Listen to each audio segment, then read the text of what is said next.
Hi everyone, welcome to Watch It Played. My name is Rodney Smith.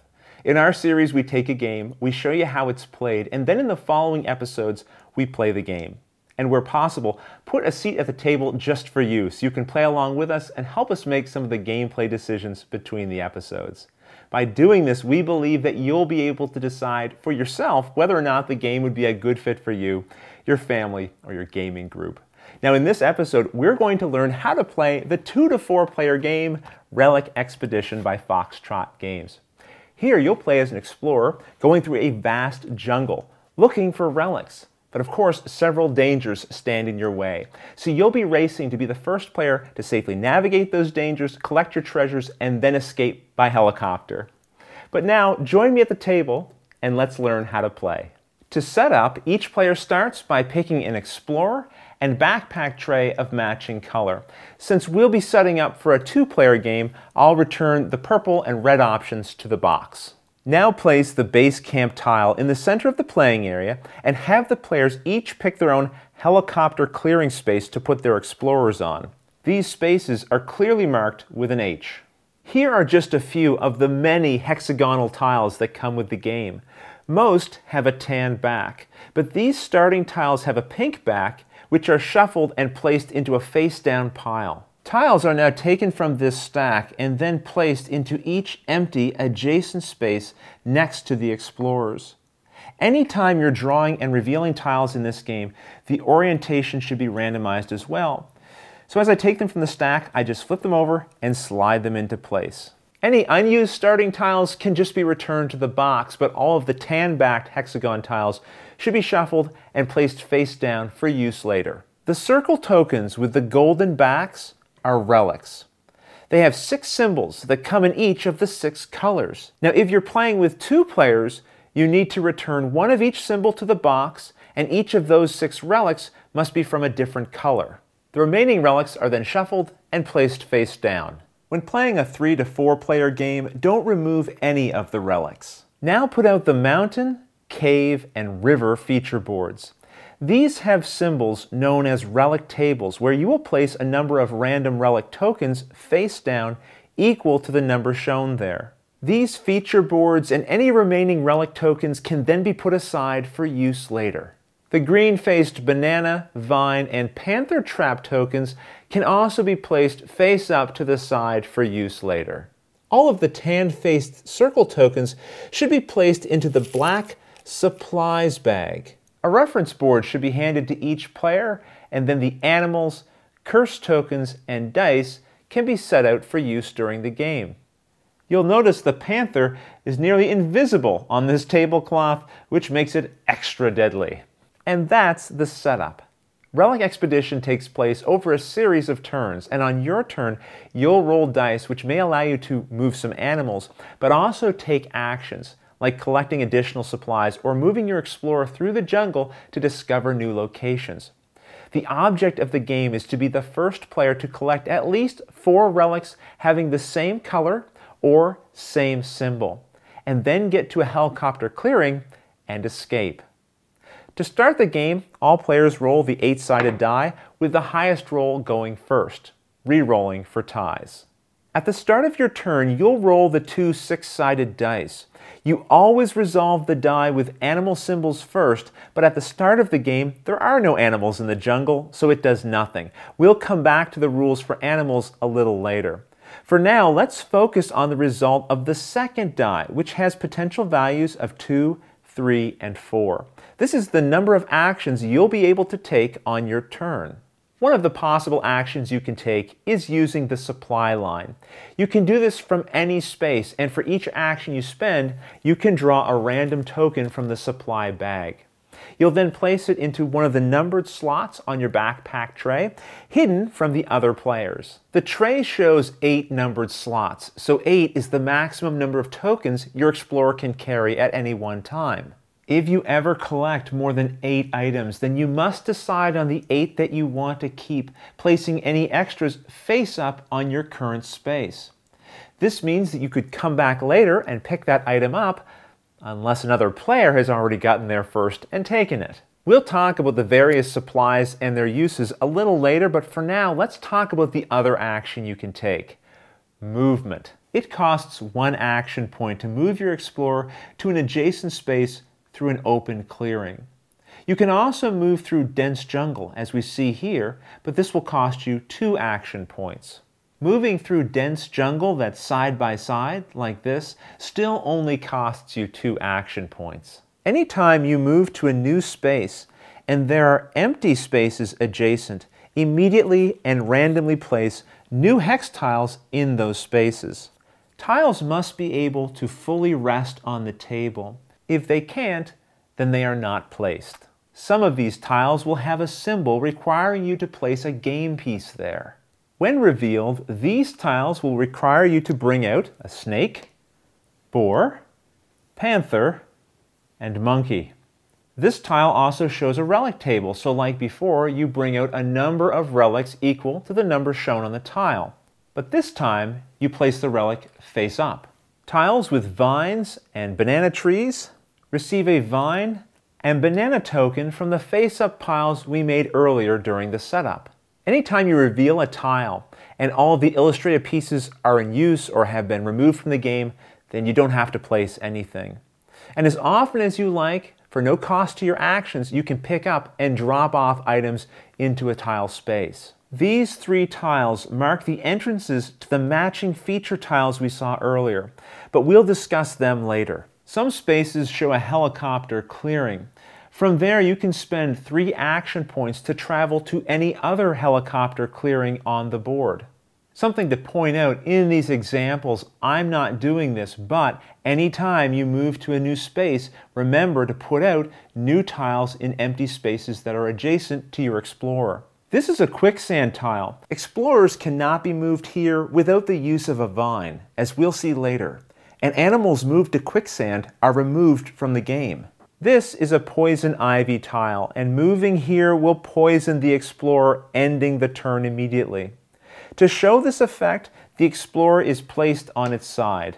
A poisoned explorer loses their next turn. So on their turn, they'll still roll and resolve the animal die as normal, but they won't be able to take any actions, including picking up or dropping items. All they'll be able to do is stand their explorer back up. It's not possible to lose 2 future turns in a row if you somehow ended up in a spot where you got poisoned twice at once. You don't lose 2 turns, you'll still only lose 1. However, once you're standing back up again, you're a fair target, so look out. You only get poisoned by poison ivy when you enter that tile. Staying there or leaving it doesn't cause you to become poisoned again. Now let's look at those feature starter tiles once again. When placed, the corresponding feature board then enters play as well, matching its entrance tile to the entrance edge of the starter tile. Of course, it's possible that the starter tile will enter in such a way that to add the feature board would cause it to overlap the other tiles. This is not allowed, so instead you will rotate the starter tile 60 degrees at a time until it is possible to place the feature board without overlapping any tiles. If there is no rotation you can find that will allow the feature board to fit properly, then mix the feature board start tile back into the stack and replace it with a newly drawn one. We'll go over these various feature boards in a moment, but for now, just know that you cannot enter them unless you have the proper supplies in your backpack. The starter tile that brought out the feature doesn't have that restriction though, so you can still move to that tile as normal.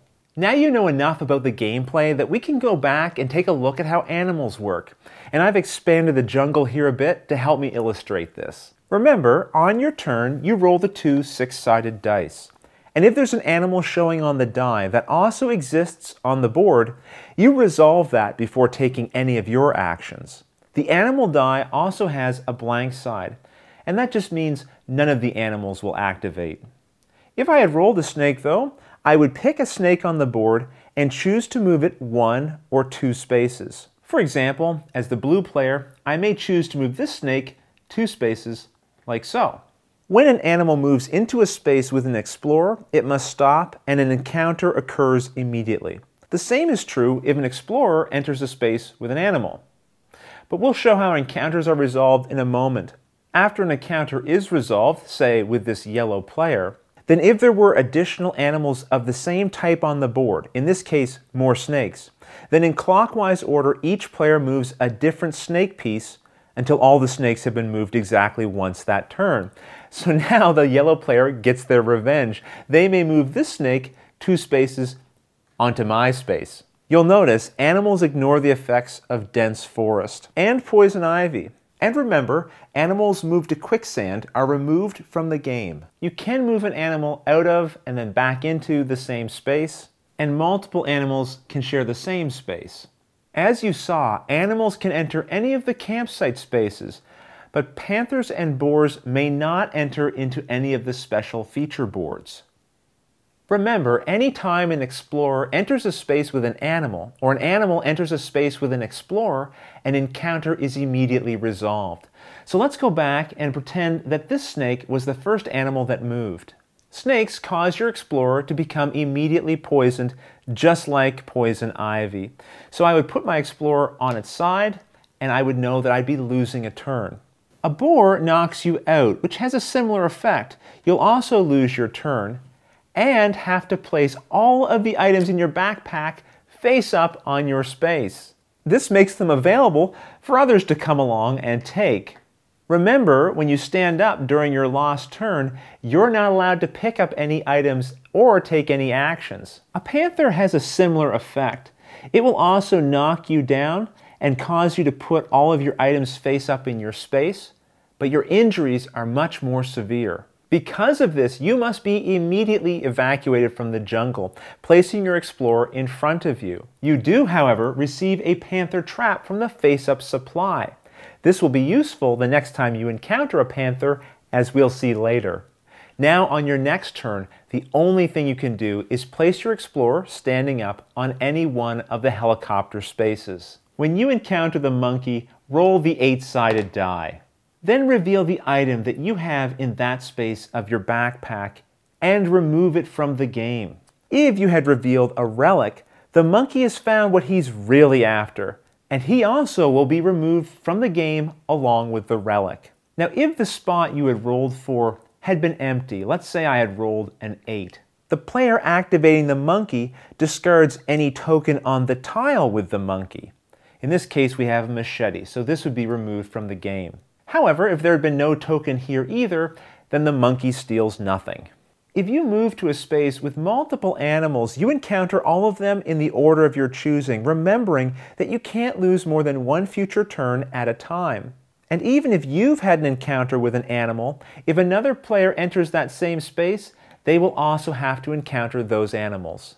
If an animal moves into a space with several players, then the encounters are resolved one at a time in clockwise order, starting with the first player to the left of the one who moved the animal. Also note that animals in a space with an explorer, like this boar, cannot be moved again until there are no explorers on its space. This means that another player can't move this boar out and then back in to attack the players once again. And remember, an animal only resolves its effect when a player enters its space or when it enters a player's space. If an explorer starts its turn on a tile with an animal, nothing happens. Thankfully, you're not entirely unequipped to deal with these various threats in the jungle, because now we're going to talk about supplies, which you'll primarily gain by taking supply actions and drawing tokens from the bag. But you may also pick up some supplies from the board itself. So let's take a look at each kind and see how they work. This is a machete, and if you have one in your backpack, then it only costs 1 action instead of 2 to move through dense jungle. This does not use the machete up, so you have this benefit during every action. This is a vine, and it has 2 main effects. First, you can move through quicksand tiles. Secondly, entering a quicksand space costs 1 less action. For example, if I had 1 action left, I could move onto this quicksand space, because it would normally cost me 1 action, as I did not move through dense jungle. But the vine reduces movement cost by 1 when you move onto a quicksand tile. It's as if you're swinging over it. So I still have 1 action left, and that means that I could then move to this space here. but not to any of these because that would require me going through dense jungle, which takes 2 actions, and I only have 1 action left. Unless, of course, I was also carrying a machete, in which case it would only cost me 1 action to pass through, and I could go there. Just remember, you still can't end your movement on a quicksand space. And like machetes, vines are not used up, so you will have this benefit during every action. These items help protect you from the dangers of the jungle.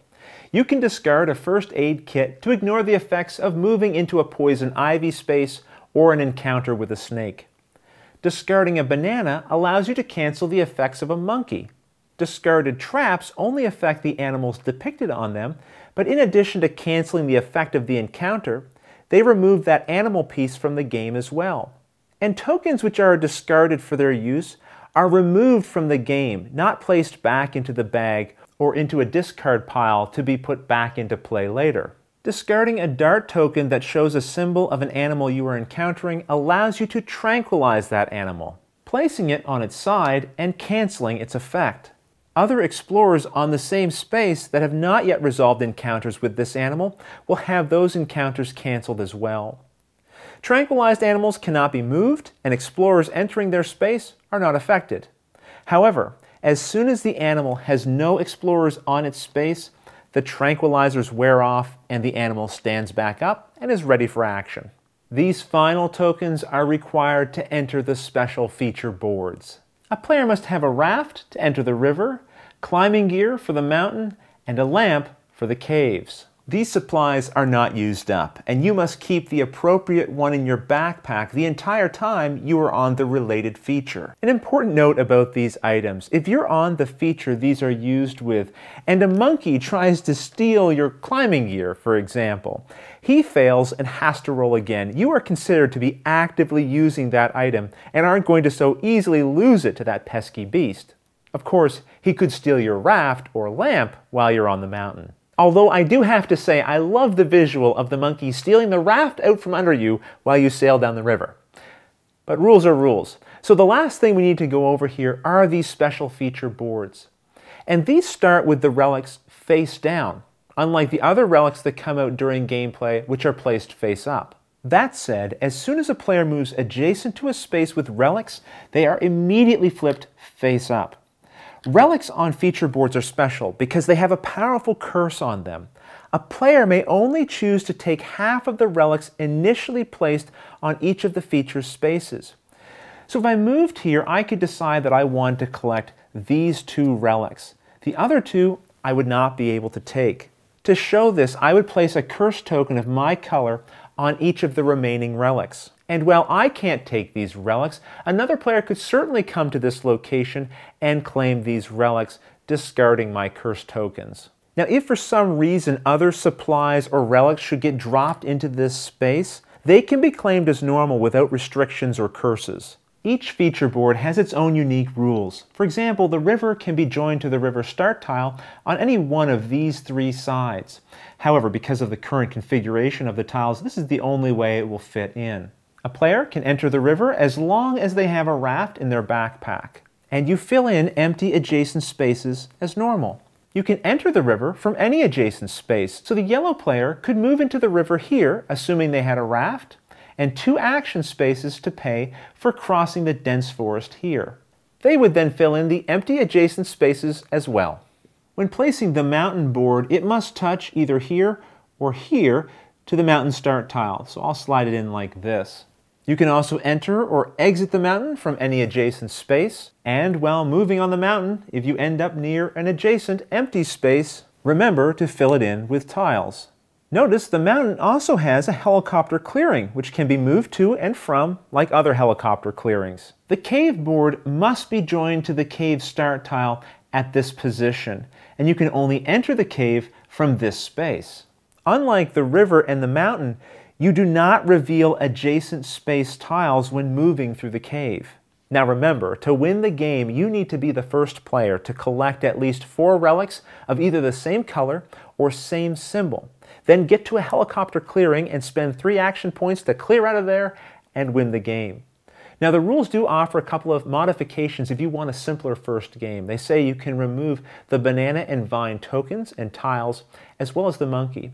And that's everything you need to know to play the game. Now, if you have any questions at all, please don't hesitate to ask them in the comments below, and I'll gladly answer them as soon as I get a chance. And I hope you'll consider subscribing to our channel and following along, because we're going to be playing through a full game of Relic Expedition, so you can really see how this game works and offer gameplay suggestions to us. But until the next episode, thanks for watching.